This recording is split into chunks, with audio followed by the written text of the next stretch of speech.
सत्संगज्ञ कहते हैं कि मन के कहे न चालिए, मन के मते अनेक। कि कई बार हमारा मन एक कुछ अलग ही सजेस्ट करने लगता है कि गलत चीज़ भी हो तो उसको सही दर्शाने लगता है कि नहीं ये ठीक है, करना चाहिए। और कई बार सही चीज़ हो तो उसके पीछे एक डर पैदा कर देता है कि नहीं नहीं ये ठीक नहीं है। तो इंसान जो है कि एक अजब ही कंडीशन में फंस जाता है कि एक सही नई निर्णय लेने की ताकत ही खो देता है। तो बार बार इस तरीके से जब हो जाता है तो कहते हैं कि मन न जाने क्या क्या करवा देता है और बाद में फिर दुखी हो जाता है कि अरे हमने तो सोचा ऐसा था लेकिन हमने किया तो इसका परिणाम तो ऐसा आ गया। तो कहते हैं कि ऐसी सिचुएशन में सही निर्णय कैसे लें। एक बात आती है कि मन के पार जाना होगा। कहते हैं कि मन के पार कैसे जाएं। तो कहते हैं कि मन ने जो हमारी योजना बनाई, मन कोई भी चीज़ करने का जो निर्णय ले रहा है वो किस बेस पे है, मेरे इमोशंस पे है या मेरे डर के कारण है या कोई कुछ कहेगा उसके कारण से है या फिर सही मायने में एक कर्म हमें करने चाहिए उसके कारण से है। क्योंकि अपने अंदर से दोनों आवाज़ें उठती है, यस भी निकलता नो भी निकलता। तो ऐसे कंडीशन में हम फंस जाते हैं।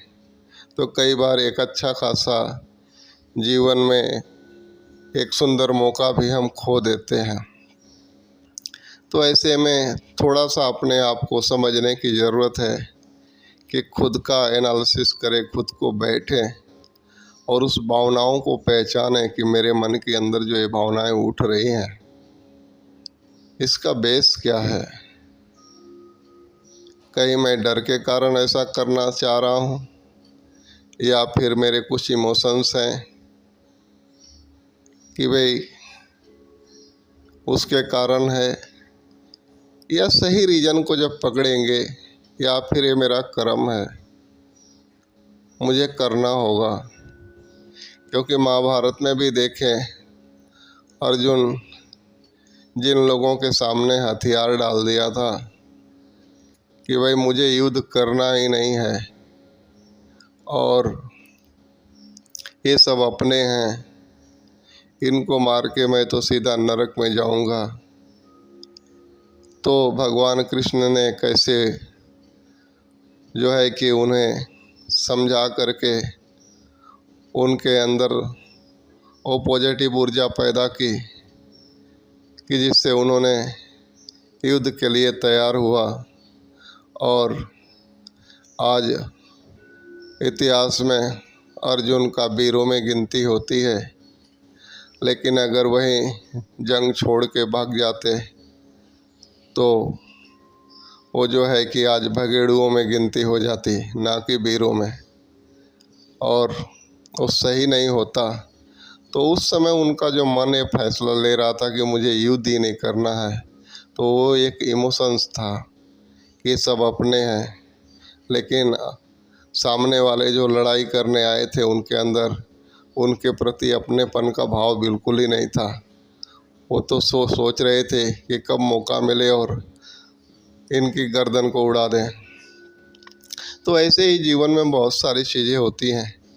तो पकड़ना हमें होता है कि मेरे अंदर ये जो निर्णय की है हो रहा है, जो मेरा मन निर्णय ले रहा है वो किस बेस पे ले रहा है। तो मन के पार जाएंगे, अपने मन की गतिविधियों को देखेंगे, समझेंगे, तो जा कर के हम सही मायने में एक सही निर्णय ले पाएंगे और सही रास्ते पे अपने कदम को बढ़ा पाएंगे और अपने जीवन में जो भी हम कर्म करेंगे वो एकदम सत्य होगा, सही होगा और उसमें मेरा सतगुरु खुश होगा। प्यार से कहना, निरंकार जी।